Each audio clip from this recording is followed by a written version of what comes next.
So if you know who this character is on my shirt, you are, by definition, absolutely awesome. So before this video continues on the topic of religion, sex, and why our public school system is severely lacking in terms of proper sex education, I would like to properly introduce to you a YouTube channel, or I should say a particular user on YouTube by the name of Flips. The thing about me is that I rarely recommend people to subscribe to other users here on YouTube, mainly because I'm very, very picky with who I qualify as suitable for recommendations. I would like to say with complete honesty and complete sincerity, that this person is worth your subscription, and here's why. Number one, I'm subscribed to him. If that doesn't say anything right there, I don't know what does.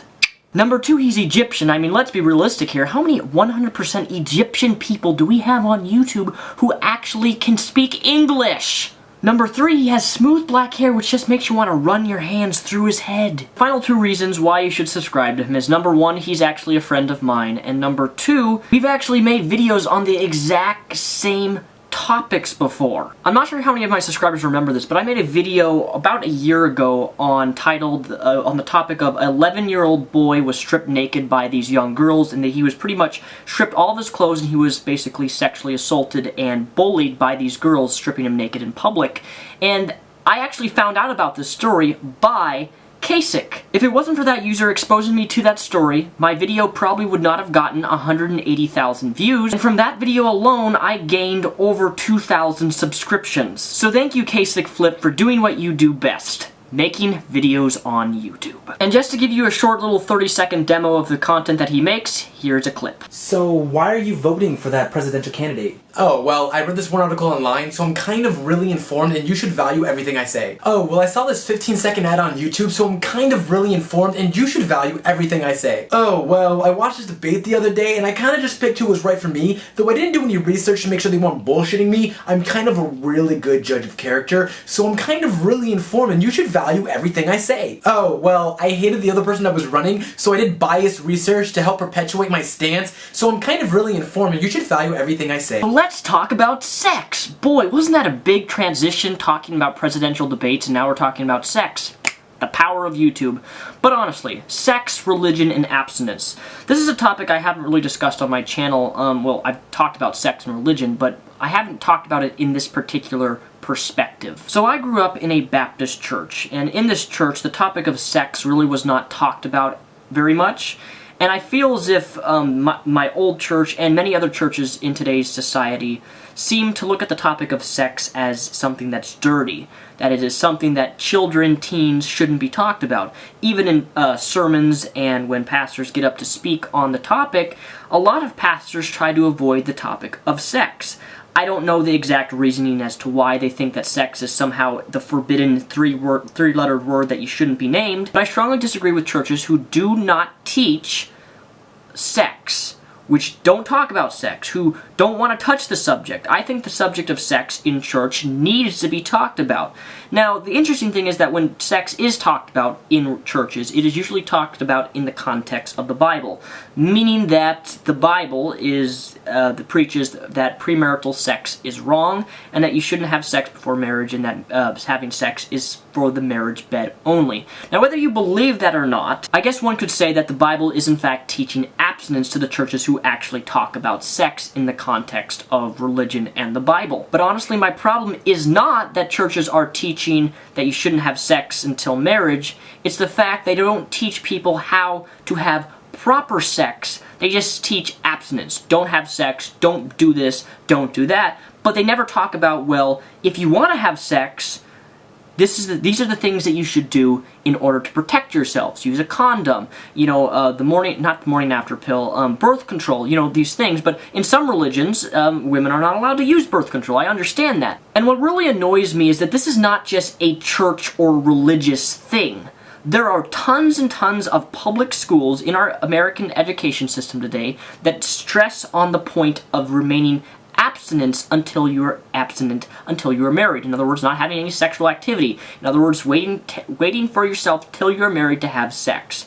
And while I'm not against a school or a church teaching that specific thing, What I am against is a church or school or public school or Christian school teaching abstinence, but they do not teach the other side of the spectrum. What amazes me most is that if you look at statistics and you see the schools that teach abstinence, those schools actually have a higher pregnancy rate than the schools that teach abstinence and teach how to have safe sex. Let me say it this way. It's kind of like saying the slogan, drink responsibly, but they don't add the other half, do not drink and drive. In other words, it's kind of like teaching abstinence, but they don't say, don't have sex without protection. So what do I think of the public education system in America, public schools, religious schools, and churches? We need to teach sex. I realize that in religion it's not a fun topic to discuss, although it should be because, well, the Bible is a very sexual book, and I mean, just look at the book of Song of Solomon, where it describes women's breasts as gigantic, luscious grapes. I mean, that's pretty visual if you think about it. Religious or not, sex just seems to be a topic that many people don't want to talk about. It's like the word that shall not be named from Harry Potter. Instead of Voldemort, it's sex. Now, I'm not saying that we should teach a preschooler the concept of a sex and how children are made and what a penis and a vagina is. I'm not saying that at all. What I'm saying is that there is a certain age that I believe parents, schools, religious institutions, or schools should in fact teach kids on the dangers of sex and how to have safe sex. That's it. That's what it boils down to. And sadly in America today, this is not the case. We have so many schools preaching abstinence but not actually tackling the other side. I'm gonna be completely honest.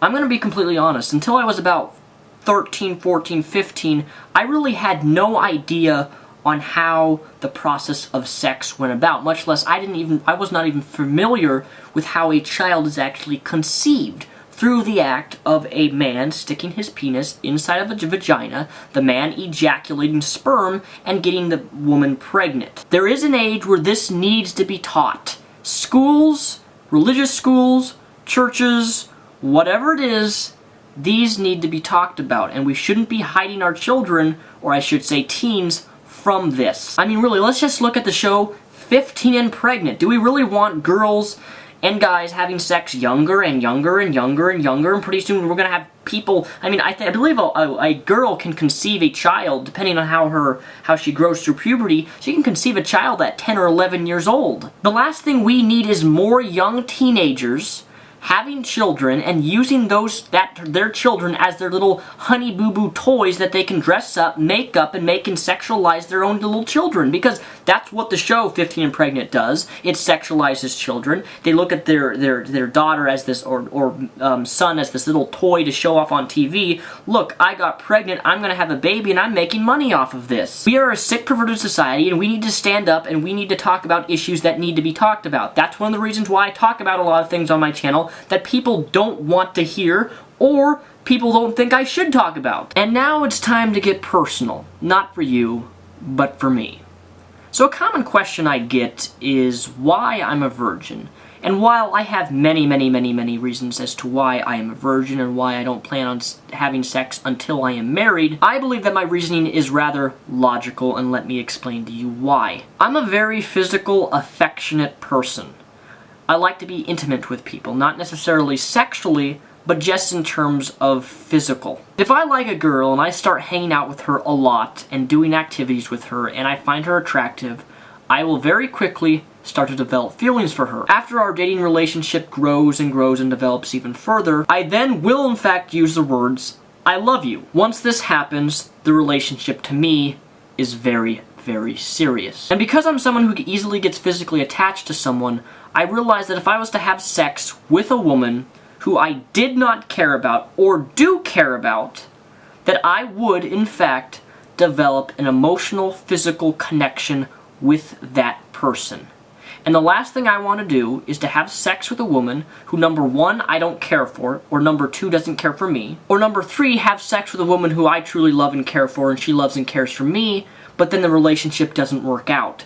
And then I'm left hung knowing that I've had sex with this woman who I've built this emotional and physical connection with, and that is now going to affect my future relationship with a future partner. I'm an extremely emotional person, and I'm not the type of guy who can date one girl, move on to the next, date another girl, move on to the next. I'm someone who has to take time.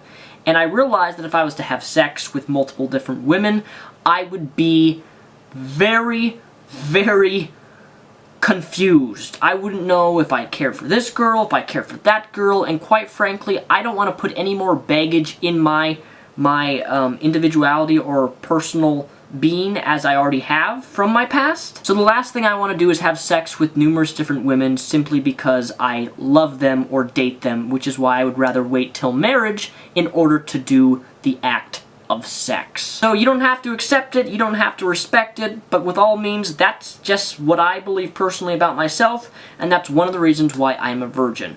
So with that said, in summary, I talked about religion, I talked about sex, I talked about abstinence, and why public schools and churches need to talk about sex, and I talked about why I'm a virgin in more in-depth detail. I think that sums up the video. So, thanks for watching.